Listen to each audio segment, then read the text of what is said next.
umuryango wa Rwigara ntiwahiriwe n'ingoma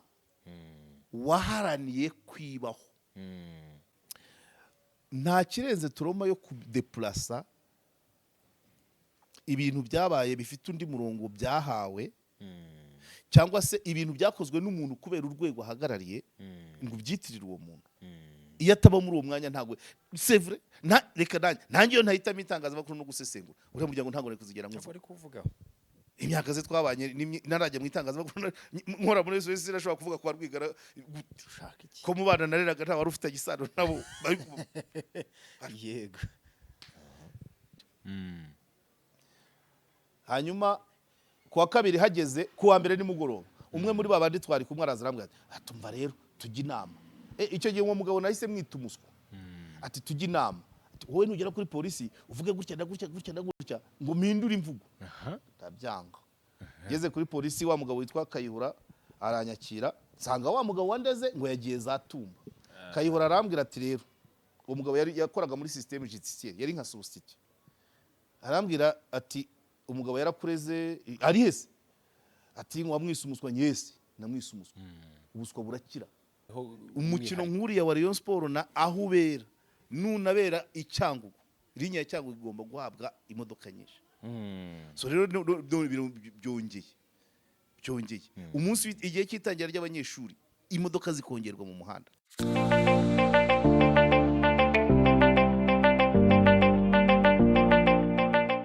Turi Global Pano nkaba Emasezerano. Hanyuma turabashimira abakunzi bacu aho muherereye mwese, tubifuriza ibihe byiza ndetse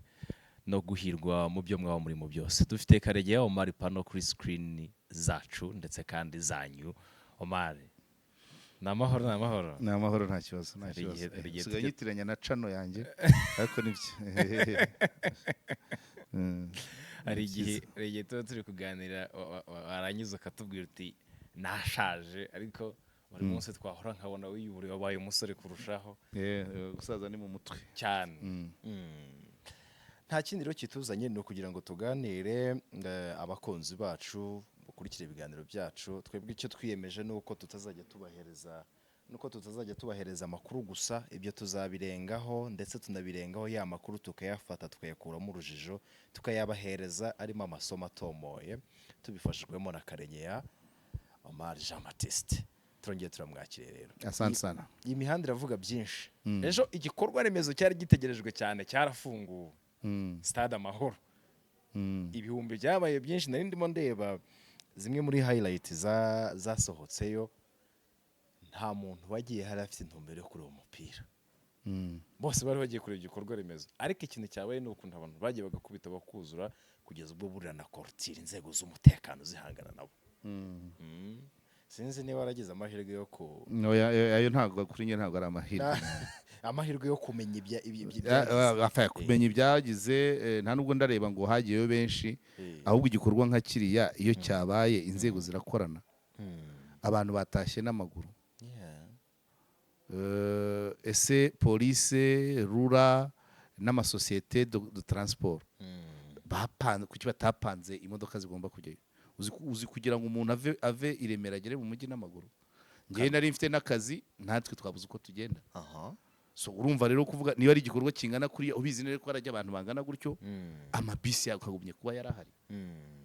Byabaye ikibazo. Icya kabiri n'uguhurguho barusahurira mu nduru. Uzi ko moto kuva ku Gishushu kujya kugenda namba yacaga 2.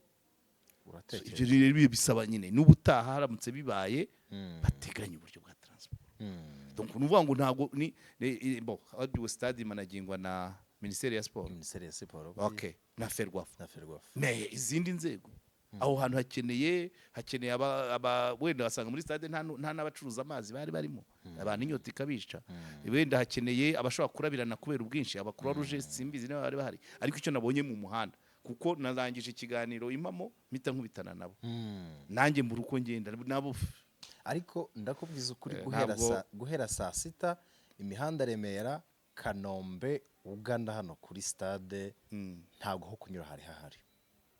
Kirenze ibyo ubundi ngo gahunda kwa rugutangi kwinjira saa 9 niho byari bigamije, ariko ngo wagiyeyo saa 9 ambwira ko yinjiye saa 11. icyo naromaritse nuko ni igikorwa kitari cyapangiwe uburyo abantu bari butahe kandi ibyo ngibyo ngira ngo transport ntabwo ari ikintu uplanifia ngo ushyiraho ngaho ugenda usinzire. Nakundaga kubivugana mbere nuko na mbere hakiriho ministre wa Binefra Dr Ernest wabonaga utamenya ngo transport niba ari ya Rura niba ari ya Minefra niba ari ukabona ikintu cyo kumenya ngo aha habaye iki. Donc transport ahandi irapangwa. Yego. Nkunda gutanga urugero abantu bajya kwa Yezu nyine impuwe mu Ruhango. Niba ari icyumweru cya kabiri cy'ukwezi barajya yari benshi. Yego. Linya ya Ruhango yagombye kongerwa imbaraga igahabwa imodoka. Ariko kwicara kuvuga ngo iyi linya ifite imodoka 5 zizahora ari izo hari ikise kabayeho umukino nk'uriya wa Rayon Sport na aho ubera nunabera icyangugu linya ya cyangugu igomba guhabwa imodoka nyinshi. So rero byongeye umunsi igihe cy'itangira ry'abanyeshuri imodoka zikongerwa mu muhanda cyane, ariko ziraho ziricaye zose zipanze bwera mvura kubera ko zipanze izindi ziri Gasanze izindi ziri kujya Gikomero abagenzi bari Remera. Inzego zigomba gukorana cyangwa zanaparitse ngamasaha ntabwo ari byo nyine ntabwo ari byo nubwo hari kuwa gatandatu ikigoroba donc bagomba kuvugana n'abakabaye baruhuka bakajya gutwara bari abantu wenda bakaruhuka undi munsi cyane rwose kuko buriya ni rurangira ngo ibereyeho ibikorwa bifitiye igihugu akamaro cyane. Ibyo ni byakagombye kwicarire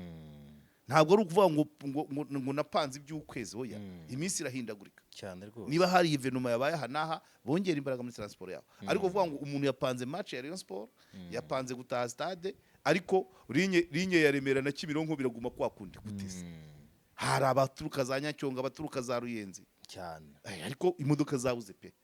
ubudibura ni nk'isomo ubutaha kameme ntabwo oya ntabwo abari byo abantu kugira ngo bishime birangirane no kugenda n'amaguru yaje yambaye jinisi na congo bibaze kuvana congo kuviremera na congo ukagera ibatsinda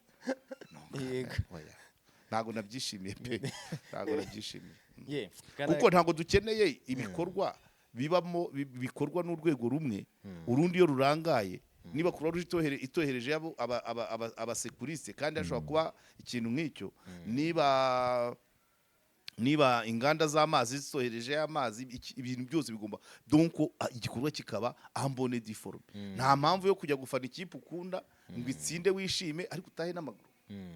cyangwa uhendwe. Iyo abantu baza kumenya nta muntu wari wavanye mu rugo aziko ahantu moto igendera 800 ikahita ijya kuri 2 bivuze ngo wajyanye menshi yari yajyanye ni buri 1000 cyane. Urumva hari n'ibyabayeho kumva ngo abantu bageze amatike yaguraga amafaranga make cyane yari 1000 za regular hanyuma iza VIP wenda nizo zaguraga 1010 ariko habaho ko hari umuntu wagiye agafata nk'amatike nka 200 bucya ngo match ibe cyangwa igikorwa kibe akazamura amake yari 5. Ibyo nibyo les opportunistes babaho ariko nibyo uwakerewe nta kundi nyine uwakerewe kuyigura niko agomba guhomba. Ibyo ndabyibuka Lucky Dube aza mu Rwanda bwa mbere ngira ngo ni nk'icyenda kangahera 6 ndibyibuka nabaga Igikondo hari abantu bari bemprimye noneho ayabo uzibyo ruvuga ngo naguze mbere bari bagiye muri imprimori ayafite muri briefcase yari inyamirambo imbere kwa Muteteri afite briefcase ari utubandari nka tumwe two muri bank tw'amafaranga noneho amatike yarashira nyine akajya afungura briefcase mukamuhereza aranguza akaguha akabandari kangana gutya ukagenda nawe ukagurisha. Icya kabiri icyo gihe ndabyibuka iyo evenoma ya Lucky Dube ko nari impari kuvuga ngo waguze VIP no butaguze VIP uwaguze itari VIP niwe wamurebye neza kuko twebwe ngewe nari nka muri metero 3 ze mu kibuga ndani yari yamonse ibikoresho bye mu kibuga ndani inyamirambo babandi baguze VIP bicaye muri tribune twebwe bamake turi mu kibuga imbere ye bayumva urumva difference. So rero abantu nkabo by the way ni byiza cyangwa ni byiza ni nabibi ubaye rusahurira mu nduru ariko ufashije umuntu wakerewe nanone ni byiza ko n'abacikanwe wabitayeho kuba wamwungukamo nta kundi ndumva nta cyaha kirimo nta n'ikosa ririmo seke niba amatike barakoze make y'agashira aho nashaka gustressa bwagezeho bararenga ngo noneho binjirira ubuntu wari ufite tike n'utari uyifite bageraho basa biza kurangira bigeraho basa uwaguze tike n'utayiguze binjirira ubuntu kubera ko abari baje bose siko bari bafite amatike ariko n'ubundi ntibagagombaga no kuba bakishyuje nuko wenda ari ukurimita abantu kuko kiriya ni igikorwa remezo cy'igihugu ni stade y'igihugu nubwo batari baciye menshi ariko kugira aho nabyo ni ikindi kimenyetso ni cyerekana ko bishimye niba haje abarenga stade ibyo biba bifite icyo bivuga ntushobora kurimita ibyishimo by'abantu cyari cyiza gusa nyine nuko batabashyiriyeho ibindi byangombwa ushobora no kujya ugasanga wenda toilette zari zifunze ntabwo wakwakira abantu bangana kuriya ngo haburemo igihumbi bajya kwihagarika ibyo byose biba bigomba guteganywa cyangwa ugasanga reka bivuge wenda n'utaha bimenye ibikosoro cyangwa ugasanga n'izo toilette nta bikoresho birimo ugasanga nta mazi arimo none se ni byiza ko abantu bajya mu gikorwa cy'ibyishimo bakavanamo indwara ni byiza se ko abantu bajya mu gikorwa cyo kwishima bikavayo bakomeretse ntabwo ari byo niyo mpamvu inzego ziba zigomba gukorana ku gikorwa kinini nka kiriya kandi n'igitoya umuntu akamenya ngo ibyanjye ni ibi urumva nk'uriye korutire hagombaga kuvamo kuvunika hari ahantu nabonye umuntu w'umudamu rwose yuriye igipangu wambaye ikanzu y'umukara ibyo byose biba bigomba kugira uburyo biteganywa bikagenda kuko tugenda tubivuga rimwe na rimwe ibintu bimwe bigahinduka hari igihe kesi igeze kumbaho ngiye izaza ngeze mu mujyi wa Rwamagana nsanga ngo habaye isiganwa ry'amagare umupolisi arambwira ngo ahantu uhaca byagenze bitse hari amagare mwabibwiye ndetse message polisi irakennye ku buryo itakoreza message ngo umujyi wa Rwamagana harakoreshwa iyi mihanda so nyuma yaho byagezeho birakemuka byigeze kuba Nyaruguru nagiye bigeze kuvuga ati ko Nyaruguru gutanga iryo tangazo n'abapanga ingendo zabo bakagira either uragenda raveye cyangwa se utegereze amagare arangira ariko kugira ngo upange urugendo rwawe nuhagera ngo ujya guca mu bihuru icyo ni ikibazo cyo gukorana kw'inzego upanga amagare arahari wenda niba ari ferwasi ariko upanga imihanda ni polisi cyane bwira abaturage byagezeho rero birakosoka nibaza ko rero n'ubutaha igikorwa nka kiriya kibaye kuko impamvu mbivuga ibintu bya zoning byabagaho ku bwa Ernest umuminisitiri mushyashya ntuza Jimmy Gasore yaraje ahita avuga ati no guhindura linye birashoboka gutanga lift birashoboka kuba taxi imodoka umuntu agenda amashobora guha abantu gutwara abantu akanabishyuza azaze tumuhe cyangwa byose birahindutse ukibaza ngo mbere abantu ntago barebaga sibyo Rayon Sport niba yakiniye na APR i Butare menya ngo iyo linye urongeramo amabisi cyane niba habaye reba nka ntuza nka linye ya Butare Kibeho igira imodoka zitarengeye ariko niba habaye pelerinage rukenze icyo cyumweru cyose wagombye kuzikuba gatatu cyane rwose iyo udakoze ibyo ngibyo none se abantu bagiye mu gikorwa bahavana uburwayi bahavana umunaniro bakererwe bicwe n'inzara wateganije uburyo abantu bashobora kuba bagira icyo banaga mu gifu ahantu habereye ibyo so iyo bintu bikozwe n'urwego rumwe rwo kuvuga ngo Ferwafa yorugarije match bikarangiriraho upanga transport ariyicariye upanga ibinyobwa refreshissement ariyicariye abakozi nk'ejo hari kwa gatandatu abakozi bo muri abamanaginga abakora isuku bagomba gutunganya nayo matoilette wabahaye konji urakira ibihumbi 40 badafite aho bihagarika bagire konje no ni ibyo twari tubigarutseho tukanizere ko utabaka niyo mpamvu nakunda ibintu biri mihuru ntabwo mbashaka ibintu bimvana muri mood nsanganwe na nimugorora nababaye vraiment nababaye kuko nasohotse muri studio cyangwa umuhanda uruzuye nta bisi moto bibiri ku kinamba urumva n'uruhande rumwe n'uruhande rumwe kugira ngo nesase yazamutse yego nyine roi de l'offre de la demande bibaho ariko ibyo byose ni inkurikizi zo kwanga mubaza cyane ariko it's okay ubwo nibura ubutumwa buratambutse ubutaha Cyane. bazabireba. ntabwo twagombaga kubirenza ntabwo ngo- ahantu hinjiye abantu barenga 40,000 hanze hakabaye hari bisi zitari munsi ya 200 ntabwo bumva nibura. ariko noneho ubwo yari koze kugira ngo umuntu ave i Remera arinde agera Kacyiru atarabona ikimutwara nta bisi nta moto. nta moto. nibura hari izo 200 abagenda n'amaguru bajya kugera ku Gishushu izajyanye abambere zigarutse. nta byabaye. Biragoye. Nibyo ntabwo twagombaga kubirenza ingohe rero kuko ni bimwe mu bitureba kandi bidufasha kubaka sosiyete wenda no kugira ngo nibitaragenda neza bigende neza. Hanyuma kimwe mu bintu twagombaga kuganiraho kandi n'ubundi tugiye kuganiraho ni ikintu gifite navuga ngo ni source mu minsi ishize gishingiye ku muntu witwa Diane Rwigara. Hose niho bizingiye cyangwa se niho bifite imizi. Diane Rwigara nyuma y'uko ubusabe bwo kwiyamamariza kuba mu bahatanira kuba umukuru w'igihugu utakiriwe, hari ibyo yatangaje twagiye tunagaruka aha ngaha. Ariko nyuma y'ibyo ngibyo hari ibyo umubyeyi w'umubyara mama we nawe yatangaje, aza kongera musubirisha ibiri contraire n'ibyo abantu batekerezaga ko yari busubize, asubiza agaragaza ko we n'abavandimwe bari basaza be, ndavuga Diane, bitandukanyije n'ibyo mama we avuze cyangwa se yatangaje. Nyuma y'icyo gihe aho Adeline Rwigara yatangarije icyo kiganiro, yahasubiye nanone ni ku munsi w'ejo wa gatanu, ajya gutanga igice cya kabiri. Muri icyo kiganiro rero niho umunyamakuru wari wamuhostinze witwa Tabita yagaragaye akuzana mu majwi nyuma y'ikiganiro wakoze ugaragaza aho uhagaze nyuma ya Diane, agaragaza ko yitandukanyije n'ibyo mama we yavuze. Ubwo wari urimo hagati na hagati ugomba gutera imetero ngo ugaragaze ibitekerezo byawe. Muri ibyo rero niho hagaragayemo gusa n'uwatakwa. Ngeraho ibiganiro byombi narabyumvise, kibi cyawe ibyo Diane yatangaje nicyo cya Tabita. Hanyuma ntekereza ko nacyo Adeline Rwigara yakoze nijoro wenda wabyumviseho kuko hari n'ibyo nawe wansharinze. Mu kiganiro aho agaruka avuga ngo ngerageze guparaphrasing ni nkaho yumvikanishaga ko washimisha donc ibikorerwa ibiba muri uriya muryango no kwangirwa kwiyamamaza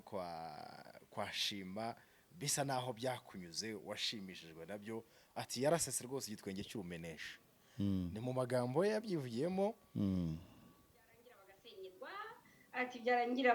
bakajya muri prison, aratondora bagatwara ibintu byabo. Ati uyu muryango ntusaga ibyo wavuze byose yarabanje arabitondora. Ariko ejo bundi arangije ati nubwo ibyo nasubiyemo bakoreye uriya muryango, ariko uri kubivuga arabivugishwa na trauma. Donc muri make w'i Kigali bari kukujyana Indera nkuko babikoreye barafinda. Nge nuko nabyumvise. Muri make ibyo bintu wowe wabifata ute, ubyakiriye ute kubona abantu ba Kigali batangiye kuvuga ko uvugishwa nuko ufite trauma? Ijambo ni ryawe. Okay, wagize introduction ndende kandi ibyo bintu ni byinshi kandi ngomba kubisobanura ijambo kurindi. Nubwo udaplayinze uko umubyeyi yasubije, bisa naho Tabita yashakaga gutamika umukecuru ibisubizo, ariko umukecuru yamubereye ibamba, yanga kugwa mu mutego we. Nabyisobanuyeho kenshi nubwo bitari ibintu byanjye, ariko iyo bireba personality yanjye uko nteye abantu benshi barakuzi. Ndaseka ndishima, ariko ibitwenge byanjye bigira ibyiciro. So uriya mubyeyi akimara kuvuga ku rupfu rw'umukobwa we Anne Rwigara, ntabwo nakoze ikiganiro, ntabwo nari ku kiriyo, nakoze ikiganiro na interpret ibyo yavuze. Ariko abantu barabivuze ati urashinyaguye kubera ko use kurumenesha. Nararusetse koko, ariko urumenesha rwanjye icyo gihe nararusobanuye. Burya iyo nsetse nka kwenkwenuka ntabwo aba ari ukwishima. One, mba mvuze ibitangaje, mba mvuze ibitunguranye, mba mvuze ibyo ntakekaga ko byaba.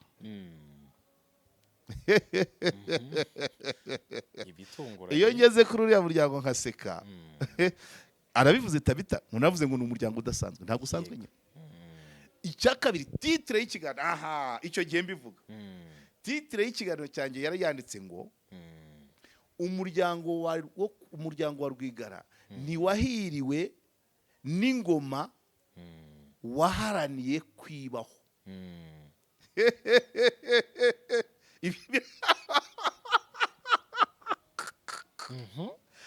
Iyo nsetse gutyo rero niho kuvuga ngo hari igihe mbavuga nti ese ubwo ibyo mvuze byo biratuma ndamuka. Ntabwo njya nishimira ku muntu ufite ibibazo, ibyo byo ntibibaho. Kandi uriya muryango ntacyo dupfa, nta n'icyo dupfana. Dupfana ko ari Abanyarwanda. Ni umuryango ufite amateka, ufite amakuru, avamo amasomo, kandi ni umuryango. Izo nizo principe zanjye. Hanyuma iyo titre y'ikiganiro nkimara kuyikora umuntu umwe w'umunyamakuru ariko wabaye mu biturika yahise anyandikira ngo wa mukiga we warasaze. Atyo Ephraim yarakibonye. Apana, ariko ntukitiranya abantu. Muhindabigwi ni ikipe ntoya wa Ketrede yabigitaramo. Nundi wabaye mu biturika uba hano ingenzi. Wa mukiga we warasaze. Nuko yambwiye ashaka kumbwira ngo uratinyuka uvuga ibi bintu. Icyo ni kimwe. Uwo ni umwe, kandi sinzi aho yarabikuye, ashobora nuko yarabitumwe. Hanyuma nyuma yaho abantu bahererekanya ibiganiro, bagenda bamwe bashaka kuwushyirishamo babyoherereza inzego.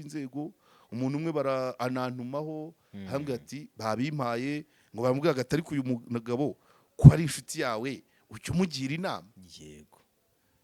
nagiyeyo ndamusobanurira, kandi uwo muryango nubwo titre yari imeze gutyo ntabwo nigeze mvuga. Navuze ngo uyu muryango ni umuryango udasanzwe kuko ubamo ibyago bikaze bitaba mu yindi, kandi koko mu Rwanda nta wundi muryango urabamo ibyago by'urukurikirane nka ruriya. Niho ubera udasanzwe. So rero ikibazo, hari igihe abantu tugira abantu benshi, nta birenze iyo waje hano uba waje mu kukarubanda. Tugira abantu babasha kumva icyo mvuga n'icyo ntavuze mu magambo atomoye bakakimenya. Hari ababasha kudetekta inseko yanjye iravuga iki, ariko harimo n'ababa bafite ibindi bifitemo badashaka kumva ko ari byo navuze. So ntabwo nakwishima usibye n'umuryango nzi, usibye n'umuntu naba nzi dufite icyo dupfa, nta na rimwe, ntabwo ariyo kamere yanjye. Ntabwo ushobora kwishima ku byago by'abantu, ariko ibyago bitunguranye ni topic. Ni amakuru. Ibyago bitungura ibyabaye ku muryango Rwigara. Icyo gihe nabivuze, umubyeyi ari kuvuga mu ishyingura ry'umukobwa we, agaruka ku bintu byose, aranavuga ngo ningera i Kigali ntimuzandirire. Ibyo se nabisetse. Ntabwo nasekaga urupfu rw'umwana, nasekaga ibyo mama avuze. Hanyuma rero Tabita ati dore bavuze nka buriya. Tabita yampimbiye trauma. Mu bimenyetso bya trauma, wabishaka utabishaka, ziriya mvugo zuriya mukecuru ni trauma. Ariko Tabita nawe arabizi ko trauma zose zitajya indera. Nta ndera nigeze mvuga. Trauma ivurwa counseling, kuganira n'abantu wibonamo baguturisha, uranyumva. Ibyandira ntabyo navuze. Na Barafinda ryo sinigeze mbyemera. Kandi Barafinda ntabwo yari trauma. Kandi nawe nta na rimwe nigeze shyigikira ko Barafinda ajya indera. So urumva Tabita itavuga ngo buriya rero ngo yuba mu Rwanda wari kujyana indera. Ntabyo, iyo yaba ari byo nashaka kuvuga mba narabivuze mu buryo busobanutse. Urumva trauma kandi kuyigira nta ahubwo atanayifite ntabwo yabasanzwe. ati waravuze ngo nararondoye mu kiganiro cyanjye nararondoye Yego. urupfu rw'umusaza isenywa ry'inzu itezwa cyamunara ry'uruganda ifungwa ry'abakobwa babiri na mama wabo harya ubwo nta kiri noneho hiyongereho n'icyamunara harya ubwo nta kindi nibagiwe n'urupfu rw'uriya mwana byose ego byose ndabirondora kandi titre y'ikiganiro wayumvise so Tabita rero ati ni nkaho yakavuze ko wakagiye no trauma hari uburyo iba traité ibimenyetso bya trauma ni ukuvuga ibitari ngombwa cyangwa se ubibwira abatari ngombwa cyangwa ubivugira ahatari ngombwa no mu buryo nacyo kirimo yego ukavuga nk'uwiyahura iyo ugeze avuga ngo ningera i Kigali ntimuzandirire ubuvuzi iki hanyuma se ngewe inseko yanjye no kuvuga ngo ese ko kuriya mubyeyi Adeline Rwigara nuwo kuza mu Rwanda yaraze nibisekeje se se yabyivugiye se cyane okay hanyuma Tabita akora introduction avuga ngo navuze ngo narakwenutse ntago njya nishimira abafite ibyago hanyuma rero abibaza umubyeyi aravuga ati ndera umubyeyi aravuga ati ndabizi by the way mbanze shime kuko ubwo bombi bakurikira Karegeya mari pan cyane icyo nicyo kwishimirwa yavuga ngo hanyuma rero umubyeyi ati umugabo ndamuzi ibyo yavuze byanteye agahinda kagahinda nako ni yindi trauma cyane ibiba yuko bivugwa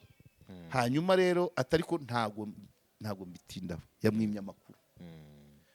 Tabita akurikira global ubundi sije yakabaye kuvuga ngo Karegeya yaraguhimbiye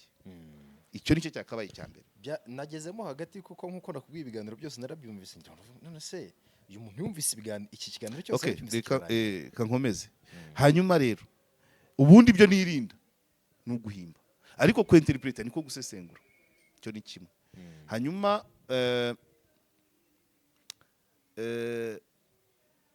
ejo bundi ikintu namubwiye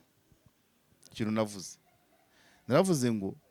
ibyago byo muri uriya ibyo ni isi ibyago n'uwo muntu njya uwo muntu wampamagaye njya kumwisobanuraho abantu bari bamusharinze ati dore Karegeya ibyo ari kuvuga kwa Rwigara bajomba mu rya wa munyamakuru wa Ingenzi bamubwira ati wa mukigo we warasaze ndamubwira ndi muzima hanyuma ibyo nasobanura navuze ko ari ibyago by the way sinyobeye biri inyuma y'amarido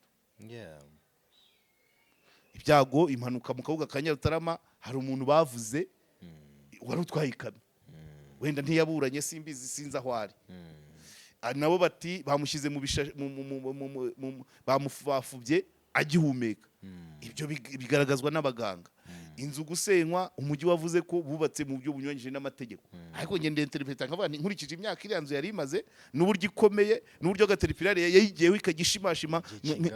nk'imbeba iry'igufwa ibyo narabivuze ntabwo umujyi wa Kigali ahantu utuye wayoberwa ko kuri peyaje mu Kiyovu hari kubakwa inzu idafite ibyangombwa izi interpretation zari ngombwa ariko gusenywa byatanzwe goda na umujyi wa Kigali nagera ku ruganda kwambura imisoro nabyo nkavuga nti si imisoro igera kuri aya biti ariko byose byarabaye donc nkirinda kugira uwo bitwerera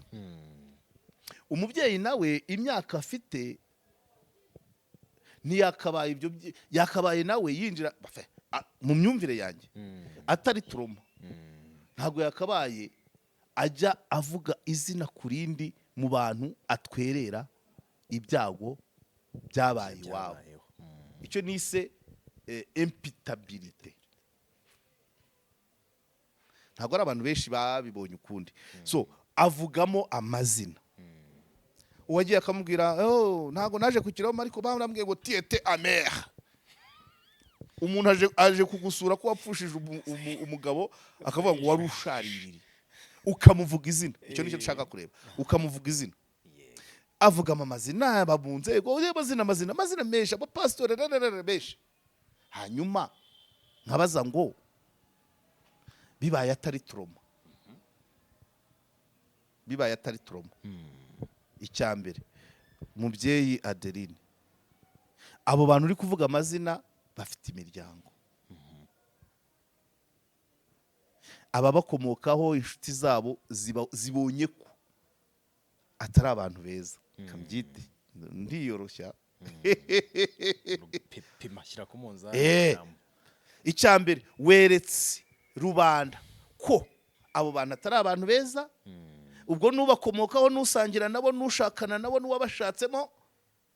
nawe se mwiza Niko baza kandi wirengagije ko baba barabikoze niba ari byo bibaye ari byo baba baranabikoze ku bw'izina ry'akazi barimo bakora sibyo sinzi basenya inzu niba ari bahari ku bwande niba ari ku bwa Mutsindashyaka cyangwa se ku bwa Ndayisaba ariko ibyo byose ntabwo wavuga ngo Ndayisaba yansenyeye inzu mu mujyi wa Kigali cyane. nugendera ukavuga ngo kanaka kandi yaje muri titre y'akazi uramurenganyije cyane uramurenganyije icya kabiri umuryango we uwugize reka mbyite noneho ijambo riremereye igicibwa muri societe mu muryango bishatse kuvuga ngo ese buriya bariya bahungu ba Rwigara harimo nk'umuseribateri hari uwajya gusaba umugeni muri iriya miryango yabariye abantu mama wabo avuga bagize uruhare mu byago byabo biragoye ko yamucyura hanyuma se ukunda kwa Rwigara yashakayo nabyo nuko wajya gushakayo umubyeyi w'abatisimu se nsubiza aha hanyuma se imvura igusanze ku muhanda wakugamayo ntabwo wajya kugamayo abantu babaye ibicibwa kandi harimo bamwe abavuga niyo byaba ari byaho bahuriye n'ako kazi n'icyo gikorwa byaba byaratewe n'imirimo bakora cyane nuveba umuganga wenda mu bitaro bya polisi ari nk'uri mu kazi iyo ataba muri ako kazi ntiyari guhura na depuye morteri y'umusaza yego sibyo so rero umuntu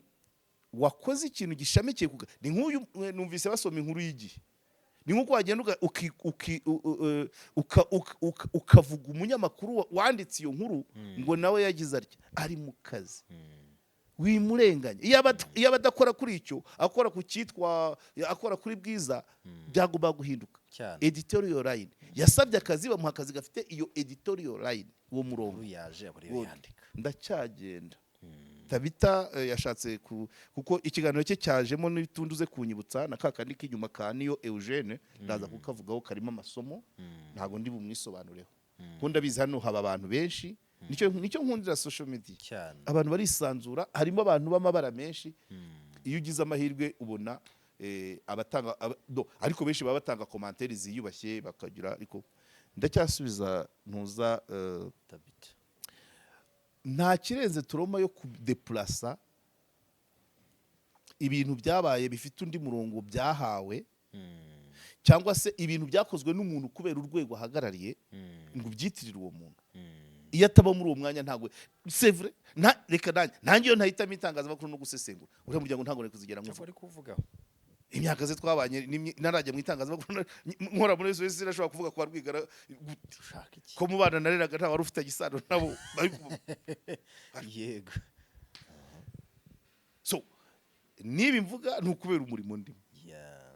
icyo ni kimwe hanyuma icya mbere iriya miryango ayigize ibicibwa n'ababakomokaho bose kuko aravuga ati n'umwana ukivuga waje ese burya kanaka yagize uruhare mu byago byo kwa Rwigara ni gutya ateye wamara kukireba wicaranye n'umwana wo muri uwo muryango ntongere no kunyegera muri babi numvise ikiganiro bavugamo so patagira impuhwe muri abantu beza numvise ikiganiro bavugamo mama wawe ko yagiye gusura umuntu wagize ibyago akavuga ngo yabaye ngo yari amer yaje yisharirije ashaririye apana yaje ngo yari ashaririye umuntu yagiye yasuye Adeline Rwigara mu rupfu rw'umugabo aravuga ati ntago nabashije kuza ku kiriyo ariko abakigezeho barambwiye ngo wari amer warushaririye hanyuma se uwapfushije wese araryohera okay ariko kuvuga amazina urwego uriya mubyeyi ariho yakabaye amenya ngo kubivuga birashyira icyasha no ku miryango yabo si ba bantu bonyine birashyira n'icyasha ku miryango yabo cyo ni kimwe hanyuma rero reka noneho nivugire ikindi kirenze ibyo. Uriya mubyeyi nubwo ari hariya atabaye Toroma imukoresha, nubwo ari hariya bariya abantu amazina avuga ntibagihari, barahari, ntibari mu nshingano se cyane, abavandimwe babo se ntibari mu nshingano cyane, ntibabyara, afite ubundi buzima bari. none se atari Toroma atekereza ate imibanire y'abakomoka muri iyo miryango vis-a-vis yabe? Ugihari noneho yakwerura, nubwo yaba atakiri mu nshingano akavuga ati n'ubundi ibyo nakoze ibyabaye ndi mu kazi yabintwerereye, ubu noneho ubwo ni nani ndabyita ngo iki, badi gupeza, ariko bishatse kuvuga ngo ni nka tubaye abanzi. Nishatse kuvuga ngo opposite ya pata na rugi, opposite umuvuze mu izina, yaba akiri mu nshingano ibyaba byarabaye ari mu kazi ukabimwitirira nka individu bikafegita umuryango we, ubwo muri make ntimukibaye abavandimwe cyane. Nibikurikira ibiba hagati y'abatari abavandimwe ubwo ubihaye karibu cyane. Hari Toroma irenze iyo amazina avugamo abo bantu ntibagikomeye,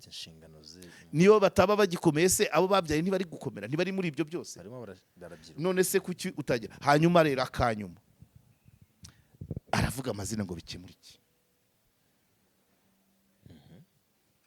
Ubuzazwe turabibe, rega natwe turabizi ko se ntayavuga, kuki se mbyita ibyago? Ariko icyo nicyo navugaga ko ari ihungabana. Ihungabana rero riravurwa no kuganirizwa. Nari maze iminsi mbaza minisitiri wa gender w'umuryango mugisha inama, nkamubwira ariko kuki abantu, kuki Toroma bari kujya kuyivurira kuri social media mu ruhame? Namubwira nti abantu bashinzwe uburwayi bwo mu mutwe na Minisante byumve bigisha abantu Toroma yo ishobora kurangizwa no kuvuga ibyakubayeho, ariko nta ruhare rwa kamera mu kuvura Toroma mbona. Oya,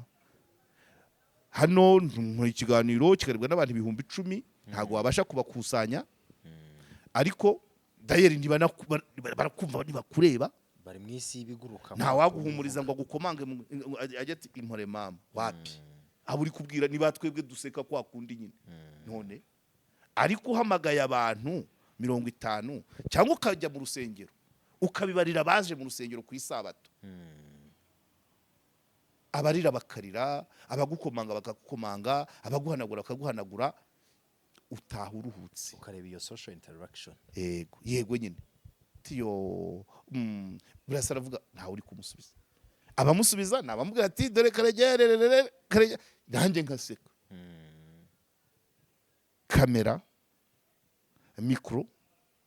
public, nta terapi ndabona, nta namwe ndabona ibyo bintu nka terapi ya Toroma cyangwa ikibazo cyo mu mutwe. Écoute active yo irashoboka. Bwira abantu abo umwe babe 2 3 4 5 murebana bakumve cyane, bakompatise. Ibyo ari Tabita ari na Adeline barabizi, ariko Adeline we nicyo ndacyatsimbara yuko nyine yahungabanye, sinzi uko nabyita. Noneho nuriya muvandimwe we agasa naho amwagiserera, akamwagiserera ashaka no kwagura imbibi z'abagomba kwikoma. Icyo cyo nye sindimo, kandi niyo byanaba ntacyo bintu. Yego. None navuga ati Bukarege yashatse vuga iki, amutamika amagambo aravuga ngo buri yuba mu Rwanda bari kukujyana indera ko ntabivuze se. Ate nkuko aya vraiment tabi ntago ari wose ngewe pe, wose ngewe. Icyakabere hari gihe ngeraho nkahuranya, dupfana ubunyarwanda nta kindi, dupfana ubunyarwanda nabo kukibuye nduwibyumba. Nta buvugizi usibye akazi, nta buvugizi kuko nabibyumba simbafugira, nta buvugizi ariko nta n'ubushinyaguzi, ntacyo dupfa. Mba ntagipfa n'uwo twiganye secondaire na primaire, mba ntagipfa n'abo twiganye inzige baduhonda, mba ntagipfa na mutazira. Reka gushyira umutima mubi nk'umukecuru. ahubwo muvane kuri kamera umwegere mumuganirize nk'inshuti cyane abibabwira atrice mutabishyize kuri kamera abibabwire mu byumve ayo mazina yababwire awikuru nta kamera cyane naho ubundi buriya ni ibintu donc buriya ni ikintu cye yamaze yabibye iriya miryango yabariye abantu avuga kandi nabariye abantu avuga bashobora kuba bari gupanga ibindi cyane babaye barabimukoreye n'ubundi ntaho bagiye icyo ni kimwe so rero nuko nashakaga kubivugaho hanyuma inkuru yayigihe nk'uko bayivuze ndumva ku byanjye ari ibyo ariko umukecuru yimye tabita amakuru kuri njyewe yambwira ati uriya mugabo ntacyo namuvugaho byanteye agahinda ariko banyumve naranabisobanuye ntabwo nasetse ko umuryango ugira ibyago nasetse ko umubyeyi yavuga kuriya nicyo cyari kigezweho naho ibyago byahereye kera kubanza byaranabaye ntarajya no kwitangazamakuru n'iyi mihanda itarabaho yego so ariko se nk'uko nari nabikoze no muri titre nyamara harimo n'ibisekeje reka ni gute nyine ni gute umuryango nk'uriya n'uruhare wagize mu kuba u Rwanda rumeze gutya ari uhura n'ibyago byinshi hari ikiganiro mperutse gukora ndavuga nti habuzemo akantu kitwa mfashiriza uwo mwana iyo ni publicité ya Kenisi nta mfashiriza umwana yabayemo mfashiriza uwo mwana yiza kubamo umujyi wa Kigali wari kubwirwa uti ni mwihangane iyo nzigumeho yego cyangwa ni mubabwira uko bayikosora umujyi hanyuma Rwanda Revenue ikabwirwa iti mwihangane icyo kirarane iyo misoro ni mubasigisha uko bazishyura mu byiciro apana guhita ugurisha uruganda sibyo gahunda yafashiriza uwo mwana rero wavuga ni wa Kenisi nta yabaye kuri uriya muryango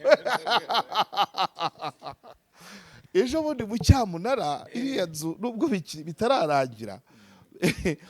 nanjye ubwanjye ntabazi naravugaga ni ariko nabyandikiye na Diane navuga Diane nta kindi kintu mufite cya miliyoni 300 ngo mukigurishe mwishyure iriya nzu muyigumane twanabikozemo ikiganiro ntabwo yasubije ariko habayemo mfashiriza uwo mwana miliyoni 300 zakoje banki rwose nta kantu gato kuri uriya muryango uriko nyumva nuko hanyuma rero bati umunyamakuru wa Igihe ari cyo ngomba gukosora kigomba kumvikana nubwo bo batakivugiye ntabwo vraiment ntabwo umuryango wo kwa Rwigara ntabwo ari uwo kujya d'abord nuance yo kuvuga ngo gukoresha urupfu rw'umugabo mu nyungu ze bwite inyungu za Rwigara na Paul nizo za Adeline Mukangemanyi cyane bwite nta bwite iba hagati y'umugabo n'umugore bwite yabo ni imwe yego iyo ni cyo ikibanza gisobanuka niba umunyamakuru yarabyise gutyo ntabwo ari byo bwite ya Adeline niyo ya Paul hanyuma akandika ati arimo arashaka ibyangombwa nibaza kuri ya muryango ari Anne yarafite nationalité américaine Diane yarafite Belge abahungu bashobora kuba bafite américaine cyangwa n'ahandi n'uriya mubyeyi ashobora kuba arayifite icyo kintu rero ni ukuyobya icya mbere uriya mubyeyi ntago yabura nationalité icya kabiri gushaka imfashanyo z'abazungu umuryango wo kwa Rwigara niyo wagira ute imyaka 100 ntago babura amafaranga abatunga kuko n'ibikorwa byabo ntago byabaga mu Rwanda honyine ku buryo yajya icyo je ne pense pas icya kabiri ande horudosa ngarutse ku byangombwa hari kapitale ugeraho buri gihugu kikacifuza ko kibera umuturage cyane rwose kandi kwa Rwigara banarengeje ibyo so rero uwanditse wavuga ibyo we ndamukomeje ntago nahuza nawe kuko urasa umuryango wazagera naho usabiriza je ne pense pas ibikorwa birahari uko byamera kose bafite ibyabatunga imyaka n'imyaka abana barakora ari Anne yari afite ibyo akora hariya tusa ntabwo rero yajya kuvuga ngo ku rupfu rw'umugabo we ngo kugira ngo abone ibyangombwa byo kubaho cyangwa abone abazungu si kwa Rwigara watera y'inkunga imeze ese hariya watwera munsi ya miliyoni 5 ahubwo bazakira ubuse ngo kiro cyawo wajyana y'ikese ya Fanta koko biragoye so please again ntacyo mpfa n'abantu tabi vraiment ntacyo mpfa n'uriya muryango reka nakubwire ko kuva 2004 nacaga imbere y'irembo ryabo kuva birikana nacaga imbere y'irembo ryabo nibura 3 ku munsi na moto nayo ifite ibiri Nyamirambo mu gitondo saa sita après midi nkasubirayo noneho nimugoroba rimwe na rimwe nkataha n'imodoka ndi kumwe n'abantu twakoranaga tukajya ahantu kuri tamutamu hano hari Centenary yicaye mu kugaruka ngutaha nimugoroba nibwo ntatahaga na moto ariko iminsi yose nagendaga na moto kugira ngo bance make nuko nabaga ngiye kuri 40 nuko nacaga kwa Rwigara iyo myaka yose sinigeze mpengereza mu gipangu cyabo sidashatse kugamayo ngo bange kunyugamisha ntacyo nabo bazi kubera ibi hanyuma rero nkomeze aha ako kwihakana wari ukibagirwa warumbwe ko nza ko kwibutsa kwa Eugene akonda akandi akuranyibutsa nakaniyo Eugene wavuze ngo nanyweraga kwa Hakiza ikagera ako ntukibagirwa ubwo nutwo tubiri nkata yego hanyuma rero ako kwihakana narabisobanuye mu kiganiro cyanjye kuko amagambo yanjye nyahoza ku munzani ndavuga ngo abantu batandukanye kwitandukanya n'iby'umuvandimwe cyangwa umubyeyi avuga no kwitandukanya nawe batanze ingero Erezuma nyine nabibonye Tabita nawe arabizi yatanzemo ingero nanjye hari izo mfite sinzi ubwo niba nawe ariko yazikoze yavuze umwambasadrice wari muri Amerika wari muri Amerika yihakana muri umuna we kubera ibyo yari arimo kandi gumanza nyina ngo nuwo muri umuna we yihakanaga nawe yasubiye mu nshingano yego inshingano umukobwa Diana aherutsemo aherutse kwitabaza kwihakana kwitandukanya n'ibitekerezo by'umuntu abo umuvandimwe abishuti ntago bivanaho ubushuti ni imirongo itandukanye gusa nikibuza ko umwubaha nk'umubyeyi nikibuza ko arwara ukamusura nikibuza ko asonza ukamugaburira byose bigumaho ariko witandukanya n'amagambo n'ibyo avuga kubera umurongo urimo nibyo rero navuze hari umuntu umwe wakomeje n'ubu aracyanyandikira twavuganye iminsi 2 arimo ambwira ati Diane Rwigara ntiyari kwitandukanya n'ibyo mama wavuga ntabwo ari byo Diane Rwigara niba afite umurongo yavuze yarakaniye kuzaba umukandida president aracyari muri 40 nibaza ko afite nk'izindi shure enye zo kugerageza imbere ahubwo ukiri naho ngaho nkwibutse gato umeze nkaho dusa naho twakoze ubuhanuzi mu kiganiro twabanje gukora mbere uvuga uti kugira ngo Diane abashe kuba successful yewe no mu bindi bikorwa bitahuretse no kwitandukanya n'amateka y'iwabo aha mama we rero aracyaye afite ari igifuti Diane we yamaze kuyoroshya 2017 yasaga naho akiri fresh ariko ejo bundi agera hano ibyo ntabwo bikomozaho ni nayo mpamvu mama we yahise abitangaza Diane ati njye n'abasaza banjye ntabwo turi kumwe nawe kubera ko Diane niba afite yaramaze kwidetermina ko agomba kuba umukandida cyangwa mbese ashaka kuyobora igihugu akabikaba bitaramuvamo ntabwo yajya muri biziriya mama we ni ikinyanya ni innocente muri politike ariko Diane yamaze kwinjira muri politike rero hari ibyo ugenda usigasira bimwe ukabyirengagiza kuko umunyapolitike ashobora no gusonza ntabikugaragarize cyangwa akananirwa ntabigaragaze ngo dutahe uwo Murundi niwe merutse kumva ngo muturekure dutahe turataha n'amaguru ntabwo umuntu wafashe umurongo wa politike iyo wiyemeje umurongo ntunanirwa ntusonza ntucika intege uwo niwe Diane Promoma nanamushimira cyane ntabwo ari ukuvuga ngo niba yariyemeje gukina politiki ntabwo azayikina ari uko ikibuga kimeze neza niyo mpamvu yabanje kwitandukanya n'amateka yakareba umurongo igihugu kiriho ntabwo igihugu gitunzwe no kugendera ku mateka abakirimo bose barayafite ariko bagerageje kuyiyibagiza sibyo se iyo biza kuba umuntu wazize akarengane par exemple kiringaniza mu mashuri akazira wenda ko ari umunyagitarama uwayoboye yakagombye guhita avuga ati ndazamura abanyagitarama gusa abo muri ka gace kagiraga gute kazamukaga mbashyire hasi cyane yitandukanya n'amateka agakorera abanyarwanda bose ibyo nibyo bita umunyapolitike so Diane rero niba afite chance zirengenye imbere zo kuzongera akagerageza ntago yaguma kwizirika ku mateka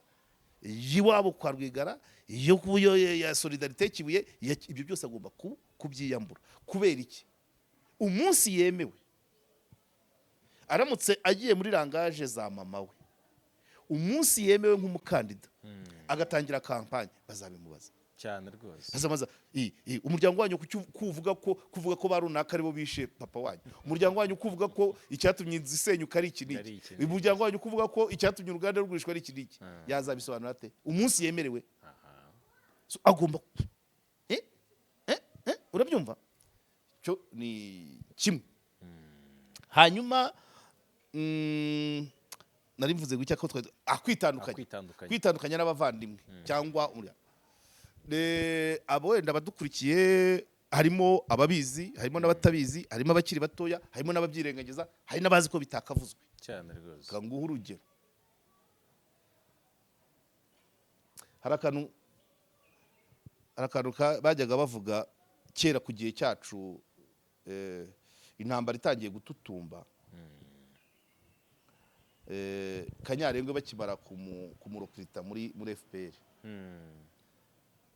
abahungu twiganaga bavuka za Gisenyi batubwiraga ati Kanyarengwe yari yaravuze ko ngo azavugana n'umututsi umusatsi we wameze ngo yavugaga ko ngo yigeze ngo yarwanye n'inyenzi zo muri za 70 ingahe ngo none ngo zimukurura mu muhanda umusatsi urushiraho ngo none ngo ararahira ngo nzongera kuvugana n'umututsi umusatsi wanjye wameze urumva ibintu batubwiraga umuntu wavuze atyo bikarangira zimurokrise ndavuga ko iyo mvuze inkotanyi nuko mu ntangiriro z'urugamba majorite bari abatutsi bahunze ibyo ntabwo ari ibanga ariko babanza gutekereza bati kugira ngo tuzatsinde n'uyu turamukeneye iyo biza kuba byari byo yarabivuze ntiyari kujyayo nazo iyo zimenya ko yabivuze koko tizari kumuzana ariko ziramuzana noneho zinamushyira mu mwanya ukomeye ubaho cyane chairman buriya niwe muntu wa mbere bamuha uwo mwanya imyaka yawumaze yaravuyeho 98 wabyumvise agiye yarafite umuryango mu Rwanda abavandimwe iki harimo n'uwo yarabereye se wabo wari umusirikare Gatare abivuga mu buhamya wagiye warwanye mu bice bya Nyarusange aravuga ati Kanyarengwe ko ari data wacu si uri kuturasa none se uwo yari liyetona uwo muri liyetona kwitandukanya n'ibyo Kanyarengwe avuga cyangwa Kanyarengwe kwitandukanya n'ibyo uwo muri liyetona nubwo muherese wabo c'est normal question y'umurongo wihaye icyo ni kimwe ndacyakomeza bavuze ambassadrice bavuga Gasana Anastase mushiki we ntiyari umuyobozi hano niyitandukanyije nawe kubera iki mushiki we afite umurongo n'Agasana afite we murongo nibivanaho ko ari ubuvandimwe Eda nzi neza ko mushiki we yaba yaragiye muri politique a respiration ya Gasana ariko Gasana atangiye vuga ati dore nabatereka da genduye wowe umujyi wa Kigali wigeze kuyoborwa n'umuntu ufite umuvandimwe muri RNC afe nuba aracyayobora ahandi nubwo atabidekaraye nzi neza ko umubajije ahita avuga ati nitandukanye n'ibyo muri umuna wanjye avuga cyane akarere kamwe mu majyepfo kigeze kuyoborwa n'umuntu ufite nyirarume nawe muri ayo mashyaka hari izina bakunda kubita ngenda akunda gukoresha iyo niyo bimbayeho basitaye ntago mikunda sinemera ko hari umuntu waba ikigarasha abantu n'abantu quelque soit imitekerereze ibyo ntago njya mbijyamo ibyo bintu ntago njya mbijyamo ubundi hanyuma afite nyirarume niba yitwa Musonera uwo Musonera ibyo yavuga umwishywa agomba kwitandukanya nabyo cyane kuko umwishywa ari mu wundi murongo ndacyakomeza nuze mu Rwanda twigeze kugira umuminisitiri ukomoka ku Gikongoro umututsi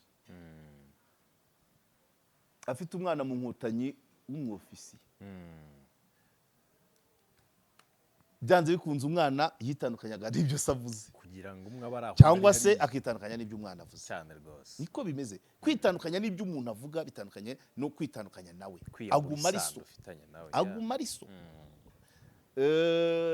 ubwo ahubwo se ingero ni nyinshi ingero ni nyinshi. So ibyo Diane akoze siwe wa mbere kwitandukanya n'ibyo kuko ikibazo cy'iby'umubyeyi wavuga narabivuze, ku byago barahuza, sibyo? Ku buryo byabayemo ababigizemo uruhare barahuza, ariko aho batagomba guhuza ni uwabikoze. Navuga ngo iki ubundi mu gifaransa nicyo nise responsabilité, rôle na imputabilité. Aho badahuriza ni kuri imputabilité, byitirirwa nde? Icyo ni kimwe. Icya kabiri, Diane ari hano mu Rwanda, nubwo numvishe kuri TV5 Monde avuga ko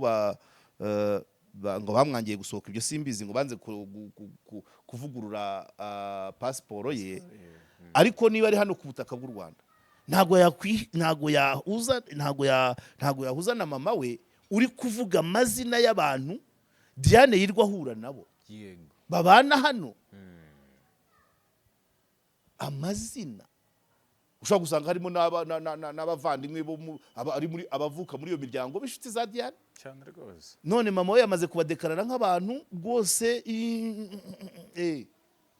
Kiriya kibazo cy'amazina kandi mu gihe ubuzima bwemeye, iriya imputabilité ya mama Adeline niyo buri wese ashobora mu muryango we, ariko se n'abahungu bagomba kwitandukanya nabo baracyagenda. Ejo umuhungu wa Rwigara bashobora kumugira minisitiri hano, yabyemera akaza. None se yaza atitandukanyije na mama uri kuvuga ngo kanaka nguriya ariko Rurayi bavuga ndindi, okay, nguriya Rurayi ngo kanaka ngo kare abo bantu baracyahari. Diane ari kubana nabo, arabakeneye mu buryo bumwe cyangwa ubundi. Ubuzima bunakunze bafitanye urundi rugendo. Ambassadrice bavuze bari muri Amerika ejo bundi, uwo bari bihakanye yakiriye Diane. So rero ibyo ni ibisanzwe. Nanjye ni intangaza ibyo mvugira aha ngaha, umuryango wanjye, abana banjye, umugore wanjye bemerewe kwitandukanya nanjye cyane rwose, kuko hari aho ntanga ibitekerezo bitandukanye n'uko umuryango wanjye ushaka kuba. Niko bimeze. Nk'ubu byose tuvuge, nubwo bidashoboka, hari igihe gishobora kugera ukumva mvugiye abatinganyi, umuryango wanjye ugomba kwitandukanya nanjye. Bampaye nk'amafaranga par exemple, kuko ubundi we wowe ndabizi kubakorera inkuru, ndabizi ko batanga akantu, ni urugero. Cyangwa se ukumva wenda hari ibintu byinshi ushobora kuvuga kubera kano kazi dukora, ariko ntaho biba bihuriye n'umuryango wawe. Icyo ni kimwe. Hanyuma rero bose ndacyabishyigikiye, kandi Diane we ndamushimira akomeje muri izo ntambwe ze. Nyuma y'imyaka 5 akazaba yabonye ibyangombwa byiza, yashatse n'abantu bamushakira imikono bari honnête, ntibamuzanire indangamuntu zitabaho cyane. Nk'uko ubushize twamugaga ati noneho abo uzatuma bazirinde Busanza na Rusororo, bazirinda Marimbi, kandi yarabikoze. Nubwo bamubaje agaseka ati n'ubundi ntago byari byo. Ubu rero inimero yarahindutse, Huye na Gisagara bamuzanira indangamuntu zitaratangwa n'izanditse kutari benezo. Ubutazavugurura none hajya yohereze ikipe ifatika iri honnête, basinyana amasezerano, shakira imikono ingana gutya nzaguhembaye, niba yitera ishoti muri neke amwambure. Ko bimeze. Ibyo rero nawe agenda ahinduka. So kuhita rero asubira kugomeza kunaja, birangora amagambo we, gusubira kongera kujya koga muri bya bibazo. Nge n'ubundi namubwiraga ni utitandukanyije n'amateka yiwanyu, mbese ngo unabirenge cyane, kuko harimo ibirenze. Ubirenge cyane, ube wowe aspirant politique ushaka kwiyamamariza kuyobora igihugu, uagumye kuriya byaba bipfuye, kuko ejo cyangwa ejo bundi aho yakwemererwa bamubaza bari abantu mama wawe yavuze ukamushyigikira, nibyo sibyo, ibintu nk'ibyo. Hanyuma rero reka ubundi sinari nsanzwe nkunda kureagisa ku makomantere, bura ni iwanjye no mu ahantu nyura hose za komantere sinzi kunda, kubera ko social media itanga liberté, abantu bakavuga ibyo bashaka, bakubahuka banditse okay. Gusa ngewe sinjya mbigira. Umuntu rero witwa niyo Eugene yamvuzeho ibintu ntabwo nje kwisobanura, ahubwo ndashaka amasomo arimo, ndashaka kumugira inama n'abantu babyumve. Icyambere cyo ndahuranye yavuzemo ngo nanyweraga mu kabari ngo bazabaza abantu twakoranye muri SOS ubwo se nibande Rwabuhungu Callixte yari directeur wanjye umuntu twasangiraga Rwabuneza Edward yari admin kuri polisi yego none umuntu akavuga ngo by the way kwahakiza twahajyaga batahazi hakiza n'umuntu vuka ikajyo yize kuri primaire imwe nanjye imuhondo nyuma nanjye njya kwiga iwa bikajyeyo umugore we twariganye Mukandekezi Dative twaranicaranye kwa hakiza twahajyaga sometimes iboroshete cyangwa icupa rimwe ntago twahasindiraga twanyweraga mu mujyi umuntu nubwo nzi aragoreka niko nabonye ashobora kuba nzi kuko ni commentaire iremereye cyane buretse ndayigendamo ntuyisome yose ibirimo ndabizi yego rwose ashobora kuba nzi ariko akaza kubeshya kuri social media cyane niyo Eugene niko yanditse so kwahakiza kuhanyura shobora kuba narahanyuraga mfata icupa rimwe ngenda cyangwa ari brushete ati abantu babanaga barahari nta birenze ariko ibintu antwerera okay harimo amasomo menshi cyagomba kumenya niba yarabizi ko icyo gihe nabikoraga yakabaye yarabivuze ndambere hose aravuga ati yatukaga FPR simpamya ko ari icyaha nubwo ntabikora yego kuko FPR ni persone morale ntabwo ari umuntu sibyo ntabwo ari umuntu ntasonza persone morale ntisonza ntinyoterwa ntinanirwa ni ntandigira yego nta gitsina igira mbese ututse persone morale nubwo nge bitambayeho ariko ni ukugira ngo mwigishe gutuka persone morale ni icyaha kuva ryari ati yatukaga umukuru w'igihugu come on njyewe reka manze mu mategeko gutuka umukuru w'igihugu ni icyaha ariko ni icyaha cyaba gisaza kandi cyitwa icyaha iyo cyaregewe infraction yitwa icyaha iyo yaregewe cyane noneho icyaha igisaza ni icyaregewe sibyo muri make cyo nta cyabaye ariko nanabyumve ngo kuko harabagera akavuga ngo ribu nitunga itoroshi mu buzima bwanjye ribu yavutse ejo muri 2017 none uri kuyishinga ibyo nakoze amateka afite inkomoko muri SOS bwizihira nk'ubutego wampaye inka urafata ikigo cyavutse 2017 ukagishinga kujya kureba ibyo umuntu yakoze muri 2003 bibahoze akabazo igenzi ibyaha byabaye iriho sibyo cyane hanyuma cyara nabaye kikagira kibaye kitaraburanishwa cyaba gisaza icyonzi cyo mu mategeko ibyaha bidasaza turabizi kibaye cyarabaye kikanaregerwa ubu kikaba kitarahanirwa cyaba cyarashaje ariko ntikigenzi kinaregerwa none se uwo muntu we ni bwoko ki ni muntu ki ibyo byose byabaga akabireba agaceceka kucyo bivuze kuri iki kiganiro ni handi nkubwa ko social media itanga uburenganzira gusa ngiye muri kamere yanjye najyaga mbibwira abaskuti nyobora nabibwiraga abo nayoboraga ibyumba narajya ku rwego rw'igihugu ngo mbe SG nabyo babimenya nabwiraga abana nayoboraga nkababwira ngo uzubaho umuntu ukurusha imyaka ukurusha amafaranga ukurusha imbaraga ukurusha na position sociale usibye kubeshya buriya reka wenda tuvuge Kagame niyataba perezida nta mwubahuka mbikuye he umusirikare andusha imyaka 15 andusha amafaranga afite umuryango ukomeye tubireke abatari perezida yaba atari perezida bwo nta mutinya uretse nabo uretse nawe uko mbaho ntabwo ndi ijare yo gutondagira abantu at least shobora gutondagira ibyo bakora n'uburyo batabikoze nkuko ikiganiro nagitangiye vuga kuri transport batagize cyane rero uriya muntu ni babandi nyine kuri social media twakira bose agashyiraho cyane ariko natwe tujye dusesengura ibyo bintu niba byarabaye akabimenya ko atabivuze none ari kubishinga ribu yavutse 2017 sibyo come on urayobya abantu niyo Eugene ntabwo nkuzi ushobora kuba unzi ufite ukuntu wishe cyangwa usaka ngewe nta kibazo ariko ngewe ntabwo ndi harabikaburi ariko uteye imetero muri commentaire n'ababikurikira niyo mpamvu mbivuze n'ababikurikira ati murebe abantu bakoranye muri SOS n'abakoraga mu mujyi wa Byumba babakuze ejo bundi nari kumwe na Fandi wayoboraga gendarmerie Byumba twari kumwe inzige umuntu twasangiraga kenshi Rwabuneza yaradimini muri polisi byinshi nta kintu umwanya munini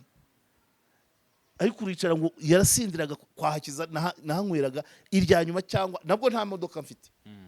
irya nyuma ubundi twanyweraga mu mujyi Obegse kwa Juliette ibyo abantu baranze ntabwo ndi kumwisobanuraho ariko nareke kubeshya abantu ntabwo gushyiraho umucyo kubi hari ikindi kizina cyo yanyise nawe ribaza ko yakwiseka mu byo yatanzemo commentaire abantu bose bongera bayisome n'umwanda cyane n'umwanda urayobya harayobya yarabimenye ntiyabivuga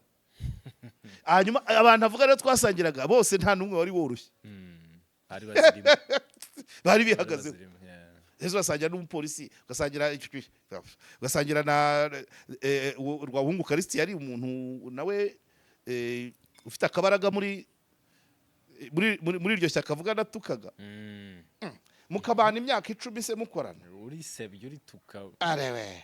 arewe none uyategereje ikiganiro cya Tabita kugira ngo avuge ibyo Karege yakoze muri 2005 yes abantu nk'aba amahirwe nuko ari bake amahirwe nuko ari bake ku abantu bagomba kubahana bumva nyine ibi nimyo bifata nk'ibisanzwe ariko nyine abantu batera imetero babyumve icyaha cyitwa icyaha iyo cyaregewe iyo habuze ukiregera ubwo nuko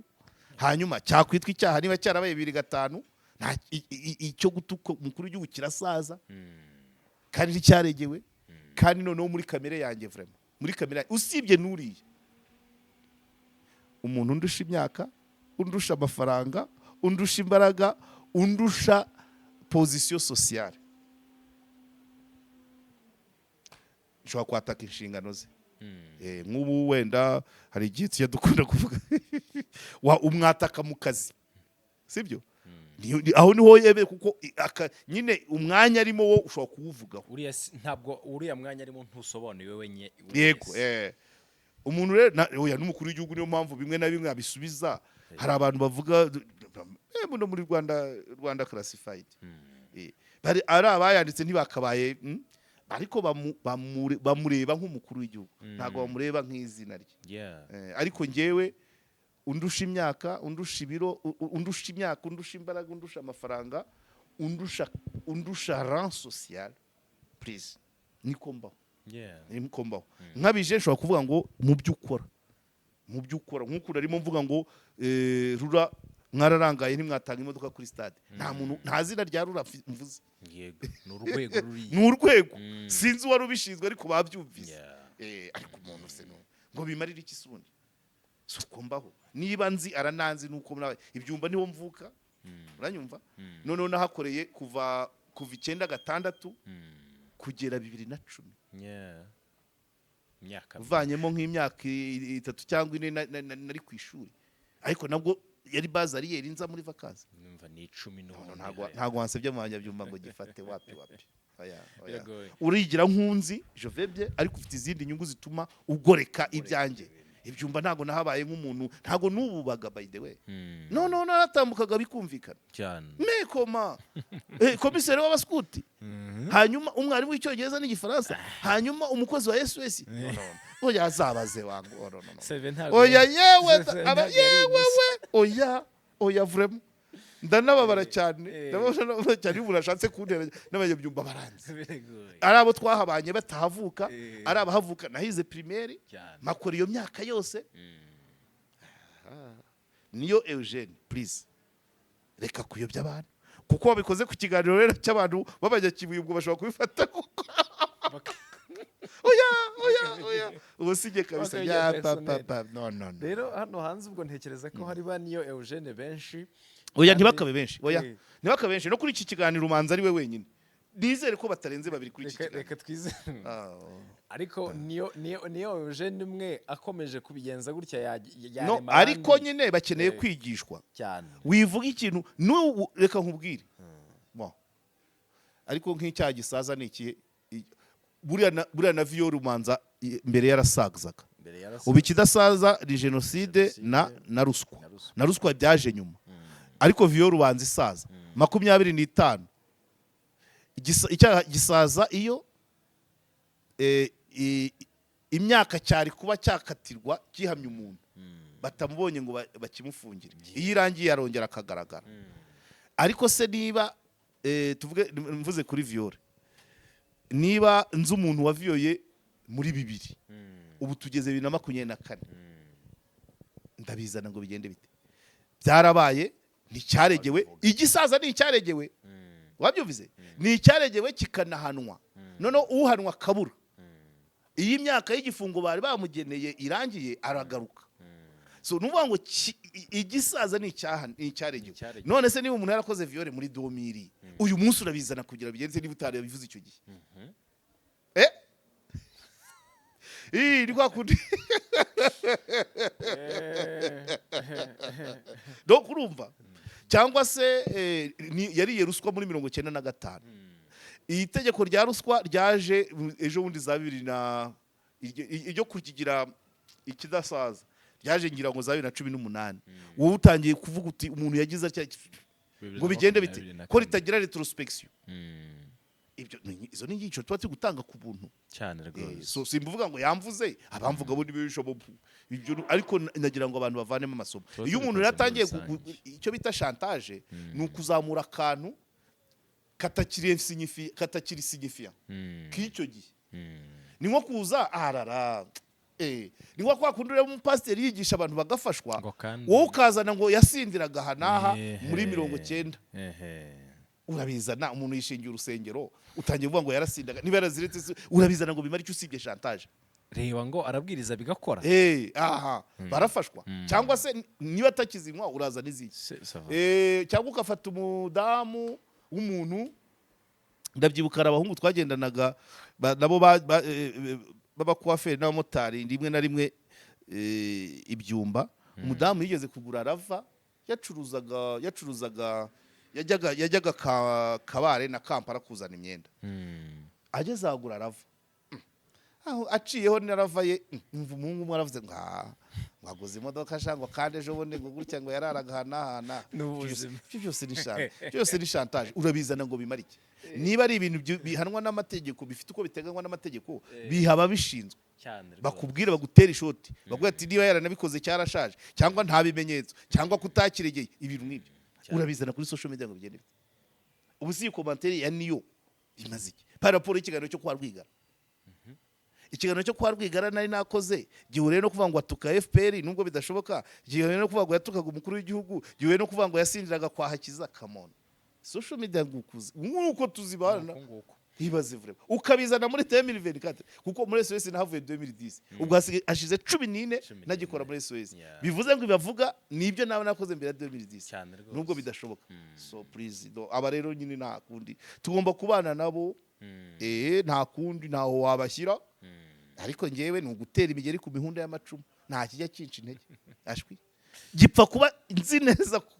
ndi innocent buri iyo mpagaze mu kuri kwanjye mba nambaye antibale mba ndi umutamenwa ariko nanone yumva ugiye ibitari byo je me charge ku buryo na Charles de Comba na za Jaguar zahaguruka mpaka ukuri kwanjye kumvikanye niko mbaho nta muntu rero muri iyi mihanda ntago umuntu wamimbira ibitari byo kandi nta nubwo naza ngo kubera ko ngufite uburenganzira ngo mbeshya beshe ngo byemere gute reka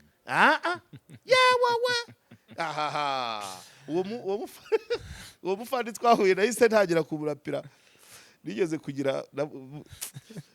reka nango tugere tubiri ku iyo miterere yanjye nakunze kuvuga Rwabuneza yaje polisi imaze kubaho ariko uwo mufandi twahuriye inzige we yari umujandarume so nigeze kujya muri Kongo rero baramfunga i Butembo. Ifungwa ryanjye ntiryavugwaho rumwe, ari uwamfunze afite ibyo atekereza, nanatashye unyakiriye agira ibindi atekereza. Uko namaze ukwezi muri gereza hano mu Rwanda hari ibindi biri gutekerezwa, kandi n'uwamfashe hari ibindi ari gutekereza. Uwahariya yamfashe nk'uje kunekera leta y'u Rwanda, ntashye nabo nsanga bamunsi ibindi by'uko naba narindi muri FDLR no mu bacengezi. Mara ukwezi, ibyumweru 2 muri kasho dusondamanye n'abamayimayi, n'ibindi 2 kwa ayiwo wa brigade wa batayo. Ntashye ngize amahirwe barandekuye, natahiye ku cyangombwa cya batayo 311 komsa, mfunguwe n'uwitwa Ruhanga Kazimiri Abubakar. Niba kiriho yari umukoroneri usinzi, sinamenye ibye kuko yamvanye hakomeye. Ntashye rero nsanga mu Rwanda bazi ko nagiye muri FDLR, nsanga mu Rwanda bazi ko nagiye mu bacengezi. Nditaba pe karahava. Uri wa gatanu ajya kwitaba, nabisubiriyemo uwo wayoboraga gendarmerie, ndabona ibiro byawe nadabyitabye, amaguru aruha. Namaze ukwezi nitabye nka 4, hagenda bagakora statement, noneho uwanyakiraga agashaka kunshuka ngo ngire bimwe nemera banyorohereza. Nabwo ntago nyeneye koroherezwa. Do your work, kora akazi kawe. Okay, ako ni kamwe. Bukeye 2003 mu matora, umugabo nawe twahuriraga ahantu mu kabutike, hari umugabo ujya mu nama, reka mbivuge byose ko byamaze gusaza, imyaka 20 sava, akajya mu nama akavuga nge, arabanza aravuga ati kare gace mwashinze kwamamazamo Karegeya arangora. Icyaha cya mbere yavuze urakizi, ngo asagira inzoga n'abaliberale. Abantu bakamureba batari ko se bagaryana inzarisi, gusangira n'umuriberale n'icyaha se n'ukwica amatora. Aje nanjye binjya bakama raporo ibyabaye, bamwe bakambwira ati Karegeya uri inshuti yacu turagukunda, hinduka iki. Nabwe kuva 87 n'uyu bo bakambwira amatora arangiye turi kubyina intsinzi. Umugabo umwe wari ushinzwe migration, sindibuze izina rye, Noheli, arambwira ati sha bari barakutubwiye ko bari barakutubwiye ko uri kutuvangira, none uje kubyina intsinzi gute? Turi kubyina intsinzi muri Obex. Ndabyibuka ibyanjye ntabiba hanze. Nuko uwo mugabo Noheli ati nawe uje kubyina kandi baratubwiraga ko ari uri kubivanga. Noneho akansubiriyemo, ndagenda mbwira ntuza wa mugabo wajyaga kubibabwira, ndabwira ariko shaka ko wirwaga umwe inzoga, ibintu byose avantage wabonaga muri iki gihe cya kampanye wabikeshaga kumvuga ko birangiye uzanywa izande. Arabiremereza. Ubwo ndashaka kukwereka uburyo bwo ko mpagarara ahantu, ajya kuri polisi banzanira convocation. Wari ufite dossier yitwa Kayihura, yego, arayinzanira. Njya kwitaba kuwa 2. Ubwo mbere yo kujya kwitaba, abantu twari kumwe icyo gihe ayima, nari kumwe na Honorable Sebushumba, yari yaratowe mu badepite bayo matora yavugaga ko ndi kurwanya. Nari kumwe na ntuza IP Rwabuneza Edward, yari admin kuri police. Nari kumwe n'uwitwa Mupenzi Joseph, nari kumwe na Basora Bakura Alphonse, we yarapfuye. Turi hamwe bama konvokaze ngo nzitabe Maride. Umwe muri abo, kuko urumva nka Bakura Alphonse we twarafatanyaga tumanuka mu cyaro turi gusansibiriza, ariko wa wundi wakajya gutanga raporo ngo ngewe ngo ndi kurwanya. Okay, kandi aba twamamazaga harimo n'uwo mudepite wari watowe Sebushumba Edouard. Umugabo ati convocation zitaba kwa 2.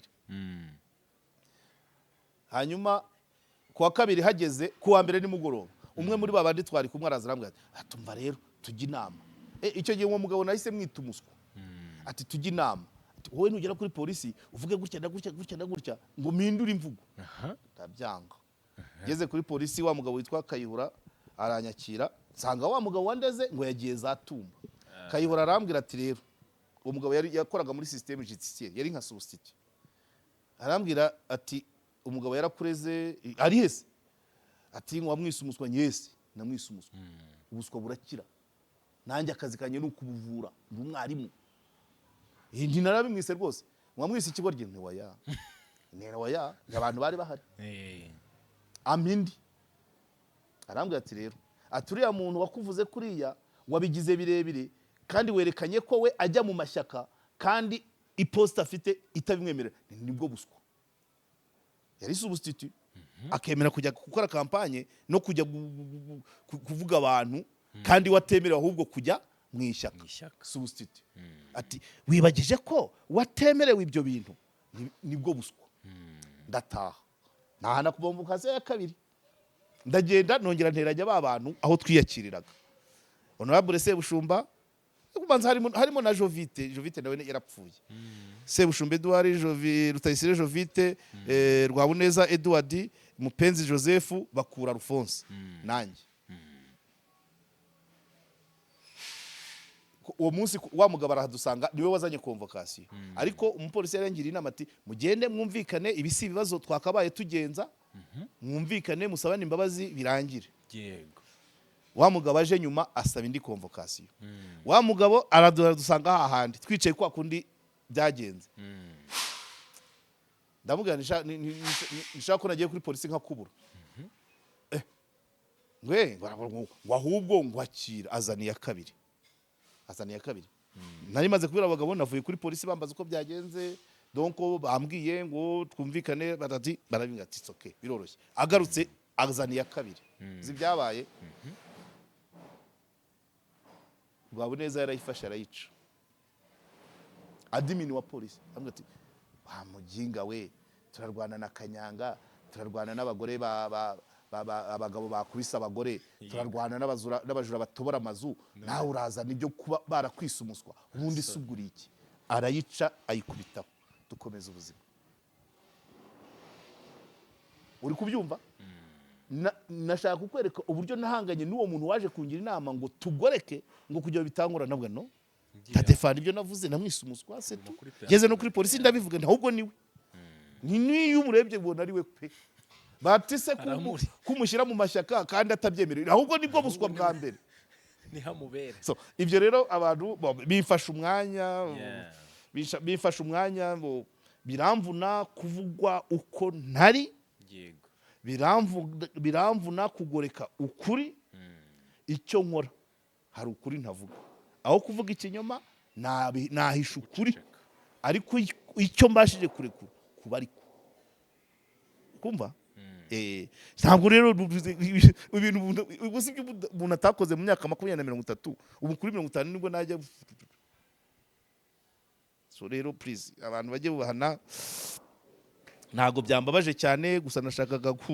gutanga isomo kuri uyu muntu uri guhe inshingano ribu ku byabaye isigaje imyaka 15 ngo ibeho uyu nawe yamera nka wa wundi wajyanye kuri polisi mwakoze cyane Karagiye urakoze cyane reka tugushimire ukomeze ugire ibihe byiza asante sana abakunzi bacu turabakunda kuri Global Pano